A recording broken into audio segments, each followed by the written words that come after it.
Captain Jinwoo stared at the massive alien ship through the main window of his rescue vessel. The ship was huge, bigger than 3 Earth cities put together. Its surface looked like crystal and glass, shining with strange blue light. For 3 years, this alien ship had been sitting in empty space, doing nothing. "Sir, they're responding to our call," said Mi Young from her seat at the communications desk. Her voice was tight with worry. "The alien captain wants to talk."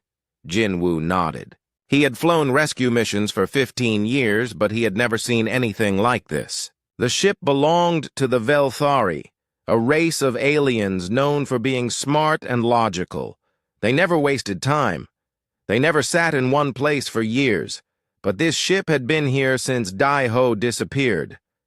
"Put them through," Jinwoo said. The main screen lit up, showing the face of an alien. Captain Velnara looked old, even by alien standards. Her skin was pale blue, and her large eyes held a sadness that Jinwoo could feel across the space between their ships. When she spoke, her voice was calm but tired. "Captain Jinwoo of Earthship Perseverance, you have come about the human Dai-Ho." "Yes," Jinwoo replied. "Our government wants to know why your ship has been waiting here. Dai-Ho is dead. The research team confirmed it 3 years ago." Velnara's expression did not change. "Your people gave up too quickly. Dai-Ho is not dead. He is lost in time, but he will return." Behind Jinwoo, his crew exchanged worried looks. Tae Young, the ship's engineer, shook his head. He had been Dai-Ho's best friend before the accident. "Captain, with respect, my friend is gone. I was there. I saw what happened." "You saw what?" "Your limited understanding allowed you to see," Velnara said gently. "Time is not a river that flows in one direction.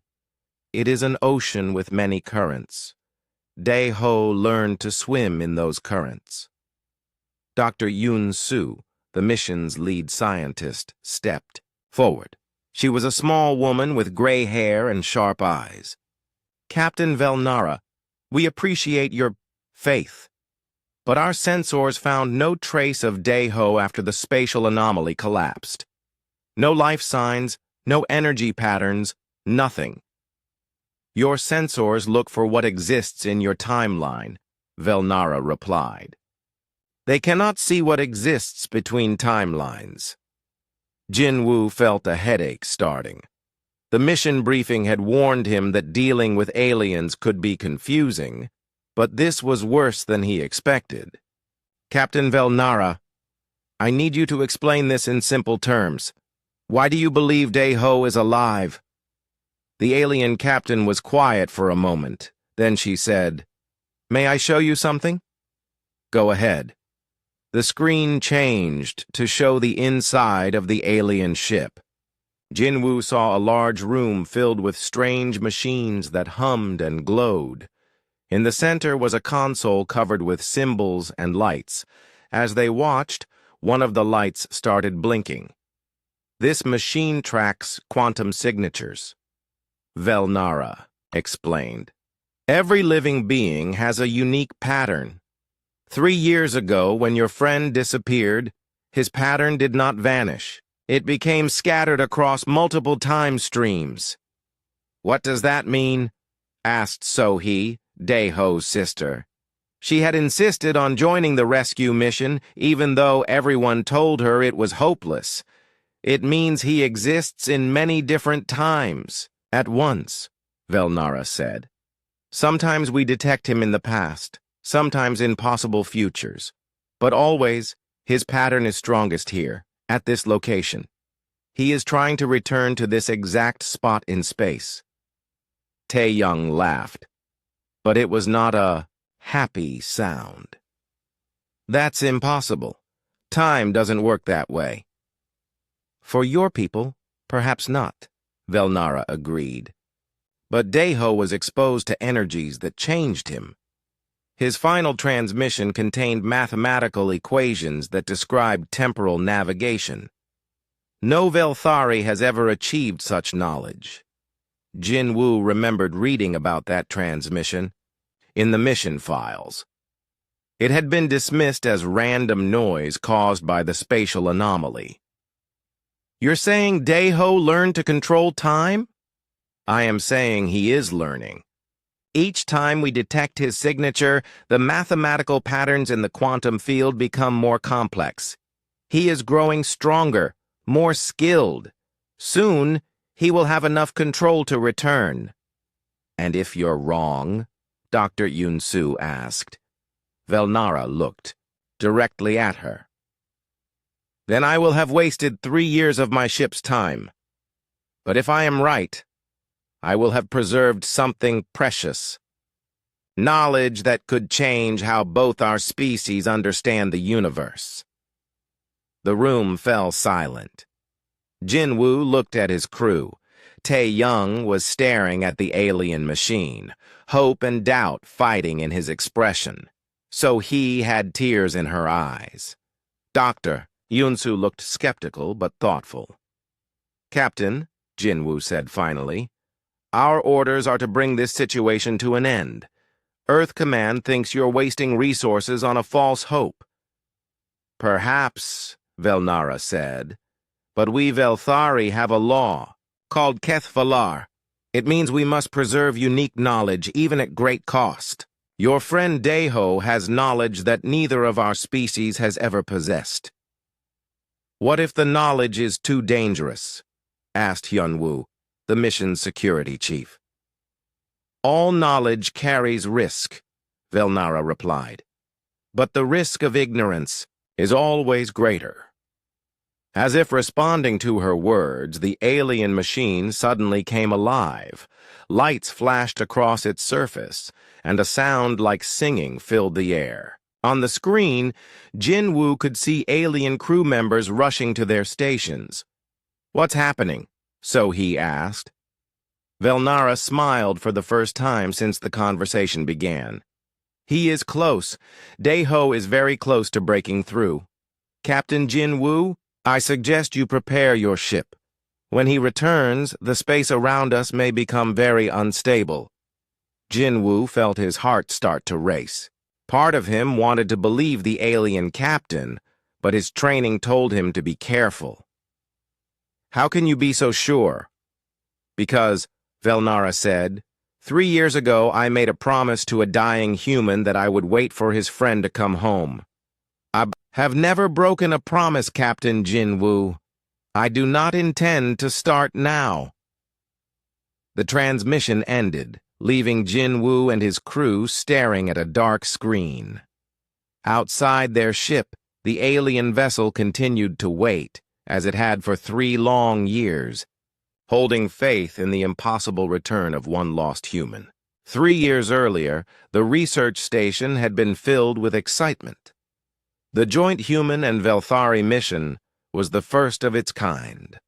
Scientists from both species worked together to study a strange phenomenon in space called a quantum fold distortion. Daeho wiped sweat from his forehead as he worked on the human safety systems. He was 25 then, young and eager to prove himself among the brilliant minds on the station. His job was to make sure the human equipment could work safely with alien technology. How are the calibrations coming? Asked Dr. Sungmin, the mission leader. He was a tall man with kind eyes who treated Daeho more like a son than an employee. Almost finished, Daeho replied, checking his tools. The Velthari systems are amazing, but they think differently than we do. I'm adding backup controls that work the way human minds work. Nearby, Tae Young was installing communication equipment. He looked up from his work and grinned. Leave it to Daeho to make alien computers think like humans. Someone has to, Daeho said with a laugh. These Velthari are so logical they make my brain hurt. The two friends had grown up together in the same neighborhood in Seoul. When they both qualified for the space program, they promised to watch out for each other. Tae-young was the better pilot, but Dae-ho understood machines in a way that amazed everyone. Captain Velnara walked through the work area, observing the human engineers. She was younger then, her blue skin bright with health and curiosity. "Dae-ho," she said in her careful English, "your modifications are interesting. You create redundancy where we see efficiency. Humans make mistakes," Dae-ho explained. "We need systems that can handle our errors and still keep us safe."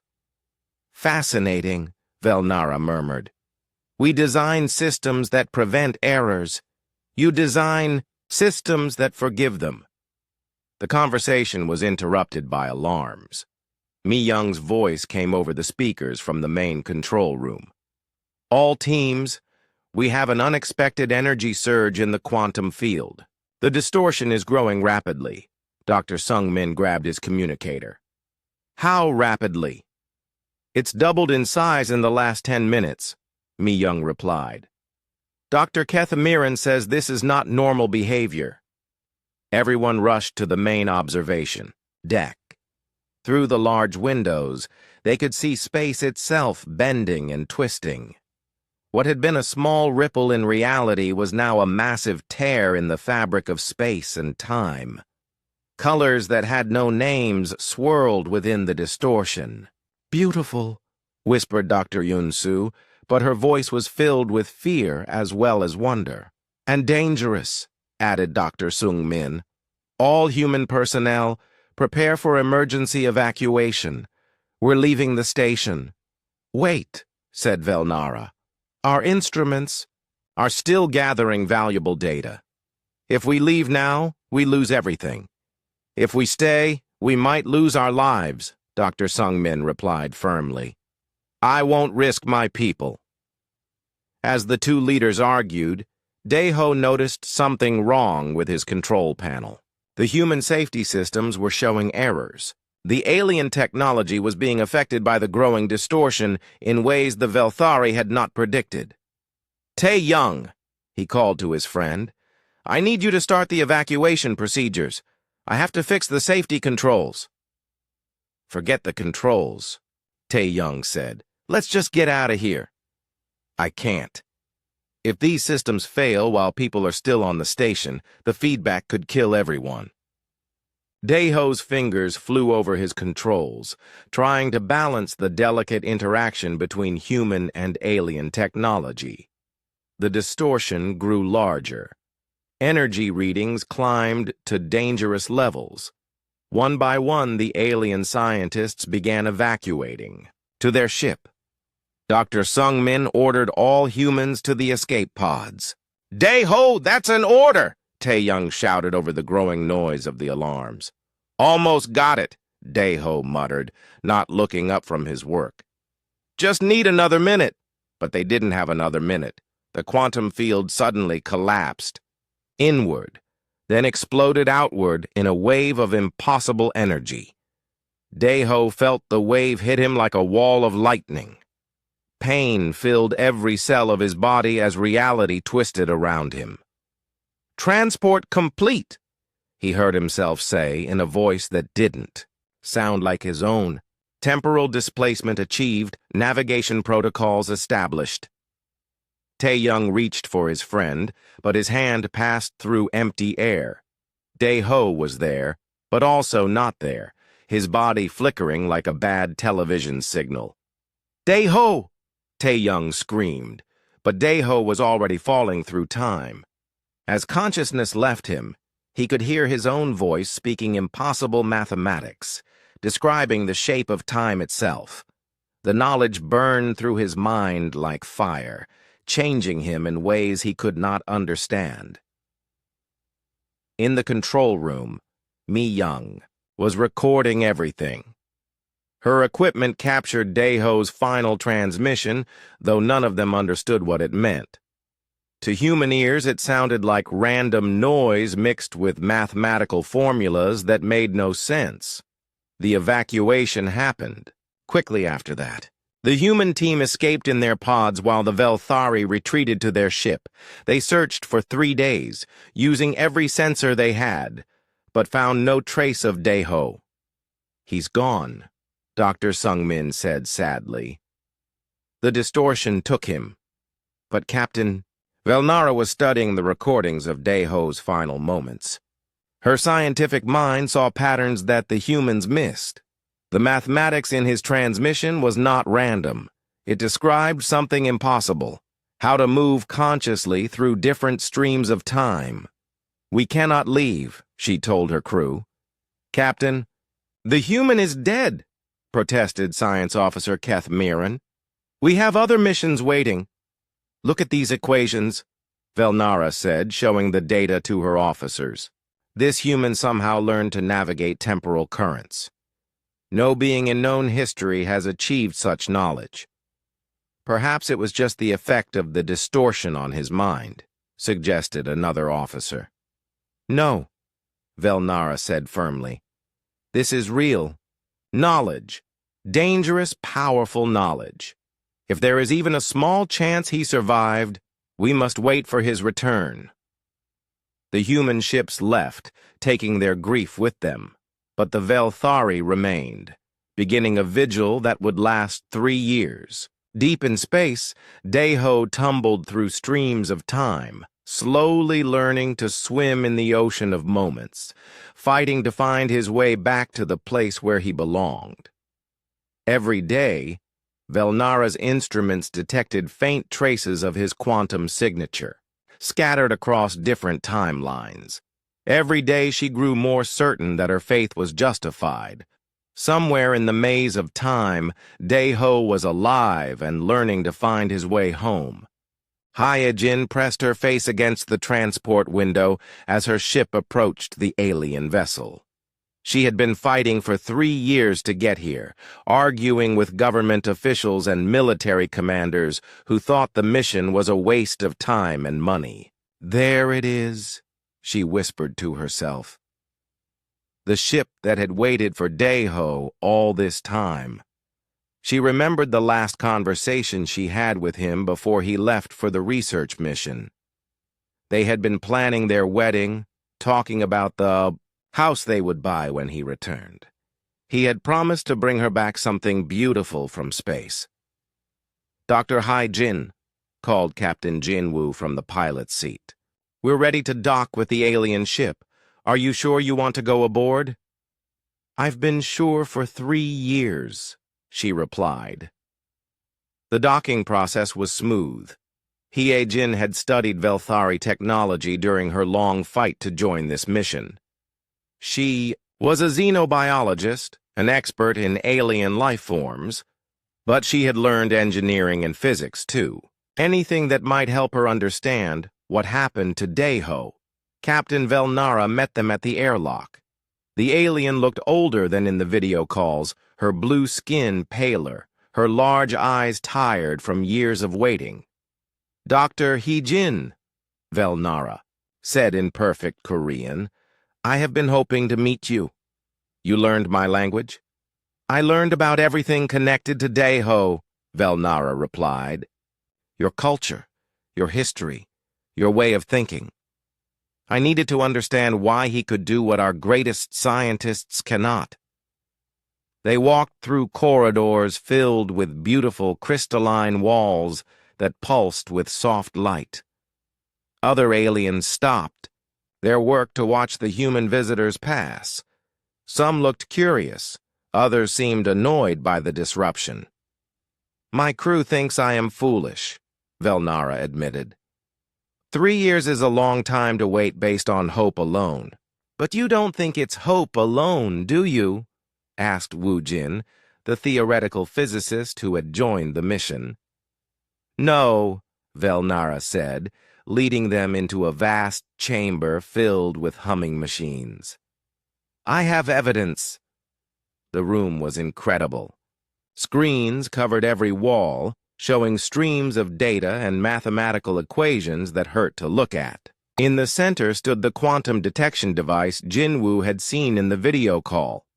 "This is our temporal monitoring station," Velnara explained. For 3 years, we have been tracking quantum signatures across multiple time streams. She touched a control panel, and one of the screens lit up with a complex graph. This shows Daeho's life pattern over time. See how it fragments here? She pointed to a spot where a solid line suddenly became scattered dots. This is when the spatial anomaly took him. But the dots continue, observed So-Hee, staring at the screen with wide eyes. Yes, they appear randomly across different temporal layers, sometimes in the past, sometimes in possible futures, but always connected to this location in space. Hye-Jin studied the data with growing excitement. The pattern is evolving. The mathematical complexity is increasing over time. Exactly, Velnara said, pleased that the human understood. In the beginning, the signatures were chaotic, random.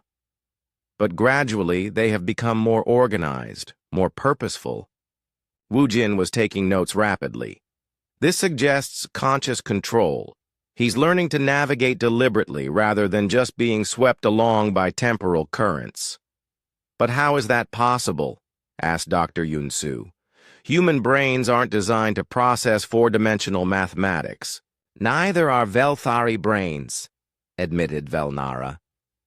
That is what makes this so remarkable. Somehow the spatial anomaly changed Daeho in a fundamental way. It gave him abilities that neither of our species has ever possessed. An elderly Velthari approached their group. His skin was deep blue, almost purple with age, and his movements were slow but dignified. This is Elder Kethmyron, Velnara said respectfully. He is the oldest member of our species still alive, and he supports our mission here. The ancient alien spoke in a voice like distant thunder. I have studied time for 800 of your years, he said in careful English. Never have I seen patterns like those your friend creates. He moves through temporal streams like a fish moves through water. Why can't you do the same? Hye-Jin asked. Because we think too much, the elder replied with what might have been a smile. We analyze, we calculate, we plan. But time navigation requires something else. It requires the ability to feel your way through possibilities. Intuition, Woo-Jin said suddenly. You're talking about intuition. Yes, Elder Kethmyron nodded. Your species has this gift in abundance. You make decisions based on incomplete information. You trust feelings over facts. These traits make you excellent temporal navigators. But only if you survive the initial exposure, Velnara added. The energies involved should have killed any normal being. Daeho's survival suggests he has unusual mental flexibility. Hye-Jin felt tears starting in her eyes. For 3 years, she had hoped against hope that her fiancé was still alive somewhere. Now, for the first time, she had real evidence. Can you show me his last transmission? She asked. Velnara touched another control, and speakers filled the room with sound. Most of it was static and noise, but underneath, Hye-Jin could hear Daeho's voice speaking impossible mathematics. He's describing how to fold space-time, Woo-Jin said in amazement. These equations are beyond anything in our textbooks. They are beyond our textbooks as well, admitted the science officer Kethmyron, who had been listening quietly. But they are correct. Our computers have verified the mathematics. Then why haven't you tried to follow his path? Asked So-Hee.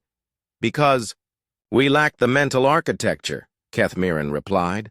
Understanding the equations is not the same as being able to use them. It would be like asking you to see ultraviolet light with your natural eyes. Suddenly, alarms began sounding throughout the ship. The quantum detection device came alive. With flashing lights and urgent beeping, What's happening? Hyejin asked. Velnara was checking her instruments with growing excitement. He's close. Closer than he's been in months. The temporal distortions are increasing rapidly. On the main screen, space itself seemed to ripple and bend. Reality wavered like heat waves rising from hot pavement.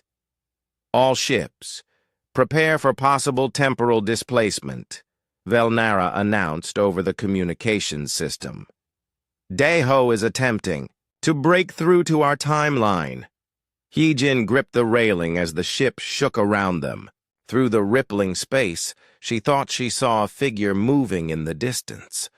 A man in a damaged spacesuit, swimming through streams of liquid time. Daeho, she whispered. But the figure faded as quickly as it had appeared. The ripples in, space calmed, and the alarms fell silent. He was so close, Velnara said softly, but not quite strong enough yet. How much longer? Hyejin asked. The alien captain looked at her data displays. Soon. His control grows stronger with each attempt. Soon, he will have the power to return permanently to our timeline. Hyejin nodded, wiping away her tears. After 3 years of waiting, she could wait a little longer. But now she knew with certainty that somewhere in the maze of time, Daeho was fighting his way back to her. The strange event started small. Yeonsu, the temporal specialist, noticed them first during her routine checks of the monitoring equipment. "Captain Velnara," she said over the communications system, "I'm getting some unusual readings.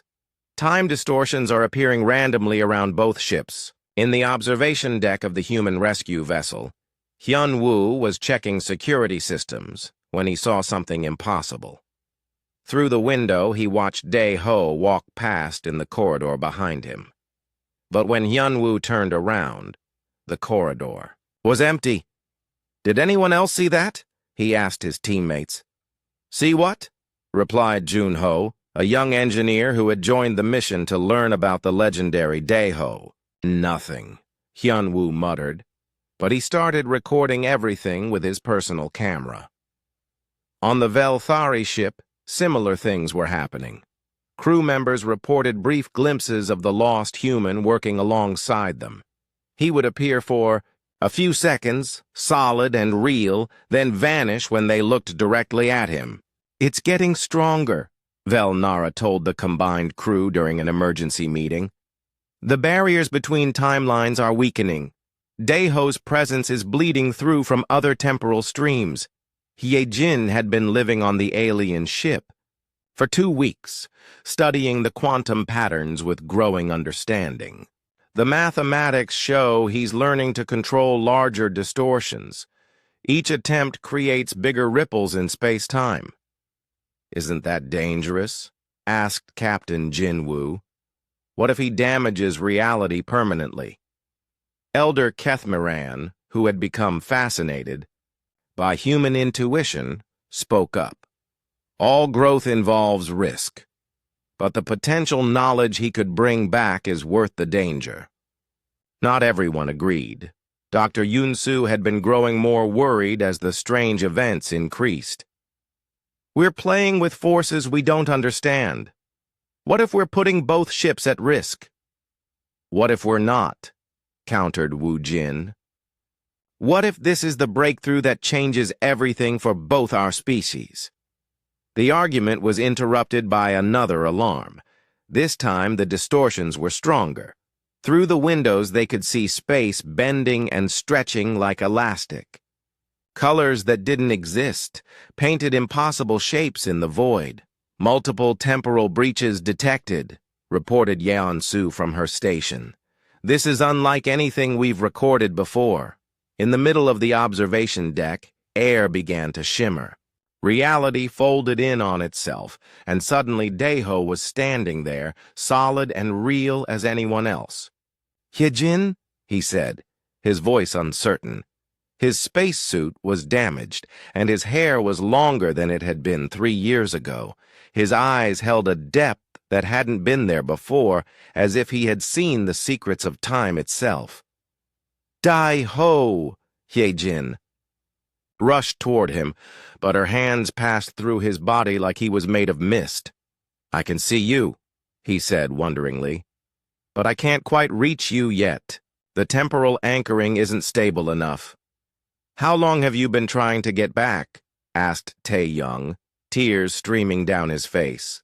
3 years for you," Dae-ho replied. "But time moves differently where I've been. I've experienced decades, maybe centuries. I've learned so much, but I've also lost so much." Captain Velnara stepped forward. "Dae-ho, can you hear me?" Captain Velnara. "You waited. After all this time, you waited." His voice was filled with gratitude and amazement. "I promised I would. What have you learned in your travels?" Dae-ho's form flickered as he spoke. "Time isn't what we thought. It's not a river or a line. It's more like a living thing with thoughts and intentions of its own. I've been swimming through its dreams, learning its language." "Can you teach us?" asked Wu Jin eagerly. "Some of it, maybe, but the full knowledge requires a kind of thinking that changes you forever. I'm not the same person who fell into that anomaly 3 years ago." The distortion around him began to fade. "I'm losing cohesion," he said urgently. "The next attempt will be stronger. I'm learning to bring more of myself back each time." "Wait," Hyejin called out. "Are you in pain? Are you safe where you are?" "I'm learning to be safe," he said as his image grew fainter. "But the space between times is lonely. So very lonely. Your voices calling to me through the quantum field are the only thing that keeps me sane." "We'll keep calling," promised So-hee. "We'll never stop." "I know," Dae-ho said with a sad smile. "That's what gives me the strength to keep trying." He vanished, leaving the room in stunned silence. "Did that really just happen?" asked Junho. "According to our instruments, yes," Yeon-su confirmed. His quantum signature was fully materialized for 3 minutes and 47 seconds. Over the following days, the manifestations became more frequent and lasted longer. Dae-ho appeared in different parts of both ships, sometimes just watching, sometimes trying to help with technical problems. He seemed to exist partially in their timeline and partially somewhere else. During one appearance in the engine room, he helped Junho solve a problem that had puzzled the engineers for weeks. "How did you know how to fix that?" Junho asked. "I've seen this engine in 1,000 different timelines," Dae-ho replied. "In some futures, you figure it out yourself. In others, the problem destroys the ship. I'm just helping us stay in the better timeline." "You can see different futures?" "I can see the possibilities. The challenge is choosing which one to make real." These conversations revealed the scope of what Dae-ho had become. He existed across multiple timelines simultaneously, gathering knowledge from each one. But the effort of maintaining himself in so many realities was taking a toll.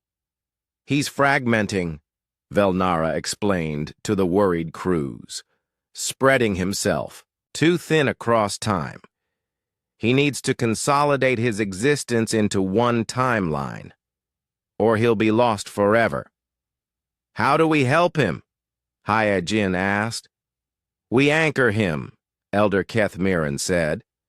"We give him something strong enough to hold on to that he can pull himself completely into our reality." "What kind of anchor?" "The strongest force in the universe," the ancient alien replied. "Love, hope, the bonds between conscious beings. These things transcend time itself."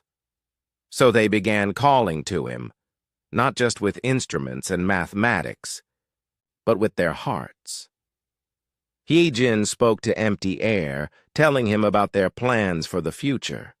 Tae-young shared memories of their childhood. The alien crew offered him honored places in their society. With each manifestation, Dae-ho became more solid, more real.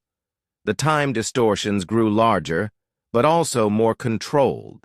He was learning to bring himself home through the power of the connections that bound him to their reality. Soon, he told them during his last appearance before the final attempt. Soon I'll be strong enough to stay. But when I return permanently, everything will change. The knowledge I carry will transform both our species. Are you ready for that? Looking at the faces around him, both human and alien, united in hope and determination, Dae-ho smiled. I think you are. The final convergence began at dawn. Ship time. Every instrument on both vessels screamed warnings as space itself started to break apart around them. Through the windows, the crews could see past and future bleeding together in impossible ways. Jin, the navigation officer, watched her controls go crazy as time currents pulled their ships in different directions. Captain Jinwoo, I'm losing helm control. Space is becoming unstable. All hands, prepare for emergency evacuation, Jinwoo announced. But even as he spoke, he knew it might be too late. The distortions were too strong, too widespread. On the Velthari vessel, Captain Velnara stood calmly at her command station, watching the chaos unfold. Do not panic, she told her crew.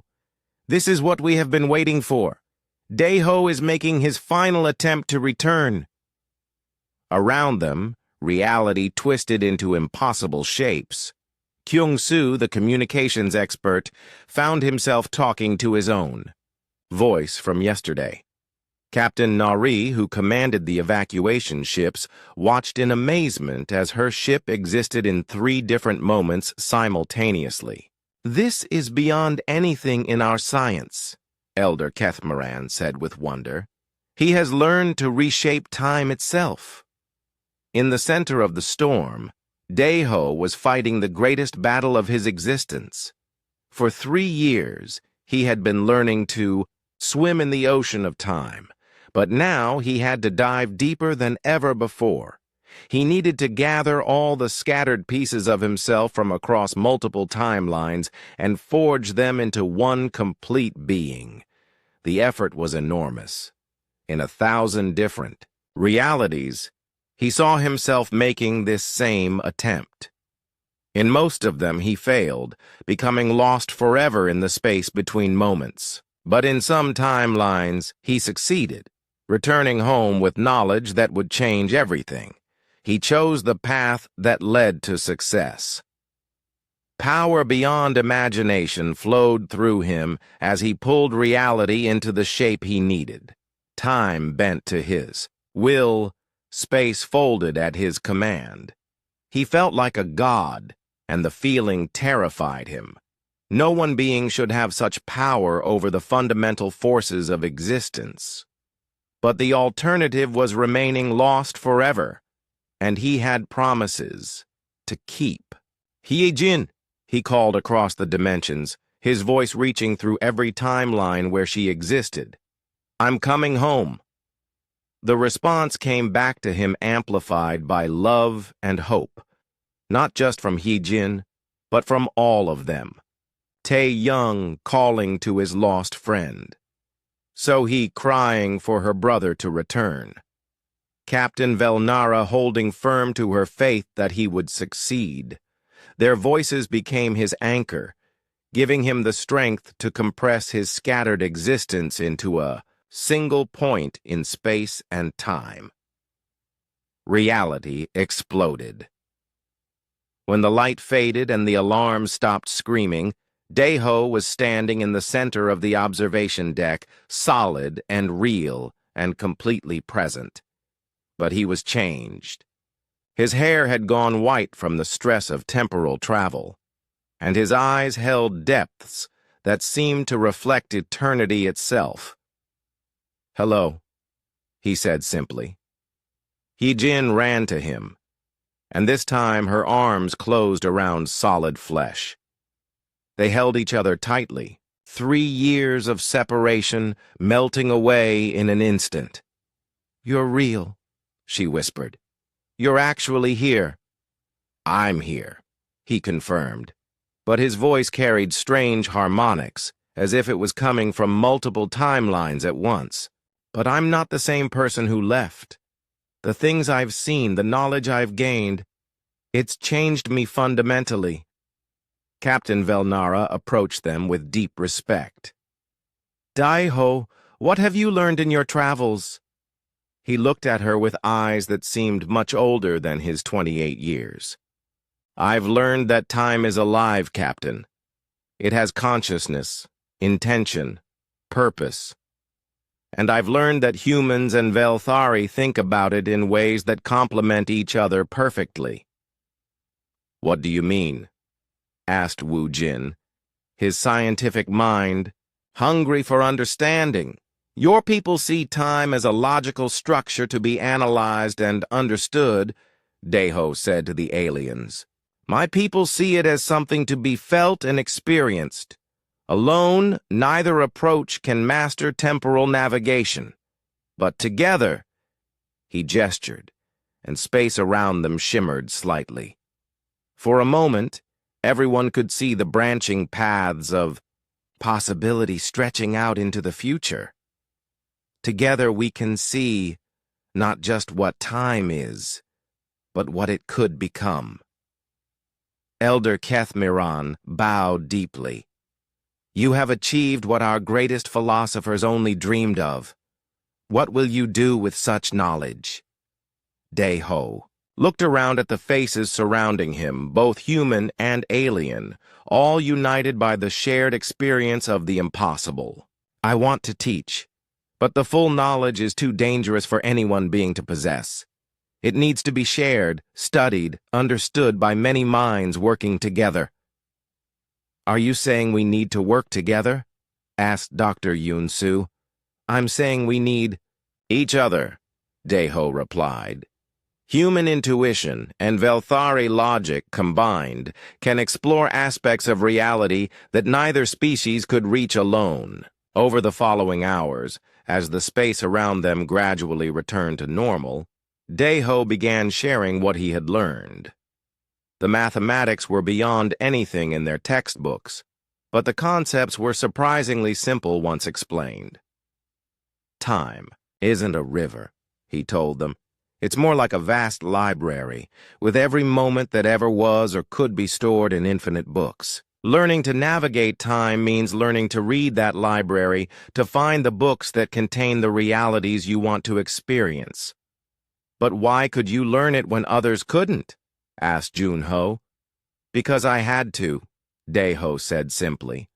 "I was lost and alone, with nothing but hope to guide me home. Sometimes desperation teaches us capabilities we never knew we had." As the days passed, it became clear that Daiho's return would change everything. Scientists from both species began working together in ways they never had before. The knowledge he brought back opened new fields of study, new possibilities for exploration and understanding. But perhaps the most important change was simpler than that. "You proved something vital," Captain Velnara told him during one of their conversations. "You proved that some things transcend the boundaries between species. Loyalty, hope, the refusal to abandon those we care about, these are universal constants."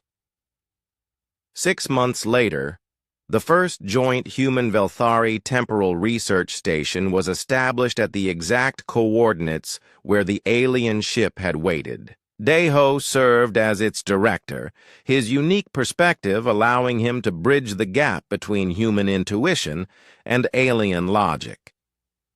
The station was built around the Velthari vessel that had waited for 3 years, transformed from a ship into a monument to the power of faith and patience. In the central chamber, where the quantum detection equipment had tracked his scattered existence across time, they placed a simple plaque. It read, "This alien ship waited for one human to come back. In doing so, it proved that hope is the strongest force in the universe." Deho and Hyojin were married in a ceremony that joined human and Velthari traditions. As they exchanged vows, they could feel the currents of time flowing around them, carrying their love into infinite possible futures.